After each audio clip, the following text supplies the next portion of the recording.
ये थोड़ा सा डिटेल में जानना चाहूंगा, ये large cap, small cap, mid cap क्या होता है, डाइवर्सिफिकेशन क्या होता है। मैं थोड़ा रॉ रखना चाहता हूँ ये चीज़ को, तो एकदम बेसिक से एक मास्टर क्लास चल रहा है आज। ओके। तो सेबी ने ये बहुत अच्छी चीज़ की है, वो कैटेगराइजेशन लेके आ गए हैं म्यूचुअल फंड्स में, और उन्होंने कैटेगरीज बना दी है और एक हर कैटेगरी को स्पेसिफिक बना दिए। तो वो बोलते हैं लार्ज कैप्स होते हैं, मिड कैप होते हैं और स्मॉल कैप होते हैं। तो लार्ज कैप्स क्या होते हैं? They are the biggest of the biggest companies by market capitalization in India. तो फर्स्ट कंपनी से लेके 100th company by market capitalisation जो भी बड़ी होती है, they are called large caps. जैसे एग्जांपल रिलायंस टाटास हो गई, हाँ, मतलब ये सब लार्ज कैप्स में आ गए। इन्फोसिस हो गई, टीसीएस हो गई, they are all large caps. Basically उनका एक ग्रुप बना लिया। They are larger companies, they are larger caps, they are the blue chips of India. By market capitalization they are the biggest. उसके बाद नेक्स्ट कैटेगरी आती है mid caps की, मतलब वो 101 से लेके 250th कंपनी होती है, मतलब 150 कंपनीज उसमें आती है, फ्रॉम 101 to 250, उसको हम बोलेंगे मिड कैप्स। उसके बाद आती है third category which is 251st to 500, मतलब वो 250 कंपनीज को सेबी बोलती है these are all small caps.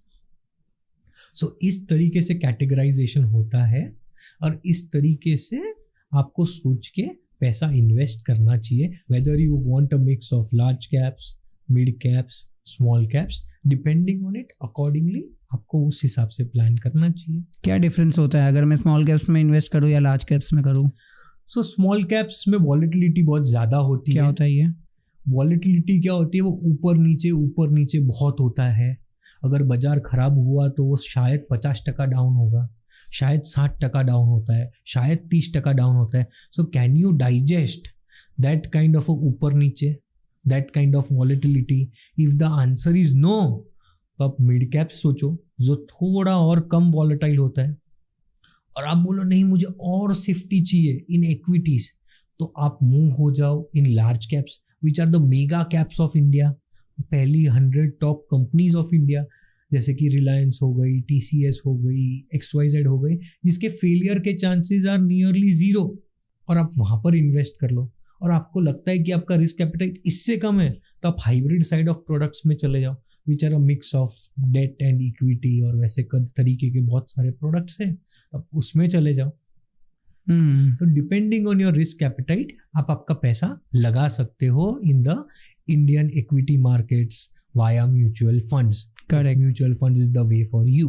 तो ये लार्ज कैप में इन्वेस्ट करने के लिए मुझे जस्ट एक क्या सर्च करना पड़ेगा ऊपर? आप लार्ज कैप्स डाल दो तो आपको लार्ज कैप फंड्स मिल जाएंगे। आपको लगता है कि मुझे वाया इंडेक्स जाना है, तो लार्ज कैप का जो इंडेक्स है, ये इंडेक्स क्या होता है? Nifty 50 index is a set of stocks in that index. For example Nifty 50 है तो उसमें इंडिया की टॉप 50 कंपनीज है, और आपको लगता है मुझे निफ्टी 50 खरीदनी है, तो आप वो खरीद सकते हो। So there are index funds that are regulated by SEBI, आप उसमें पैसा लगा सकते हो। चॉइस इज योर्स, अगर आपको पता है तो। नहीं पता है तो take some help, perfect, read about it and then do it further. Perfect, क्योंकि ये मामला है पैसे का, और वो करना चाहिए सोच समझ के। हाँ, मतलब अगर मेरा पूरा दिन रात यही काम है कि मैं थोड़ा स्टडी करते रहूँ, मैं रिसर्च करते रहूँ, मेरे पास और कोई काम नहीं है, तो फिर ठीक है मैं खुद जा सकता हूँ। अदरवाइज बेटर ऑप्शन यही है कि सेफ हैंड्स में दे दो, उन लोगों को पता है पैसे को कैसे ग्रो करना है।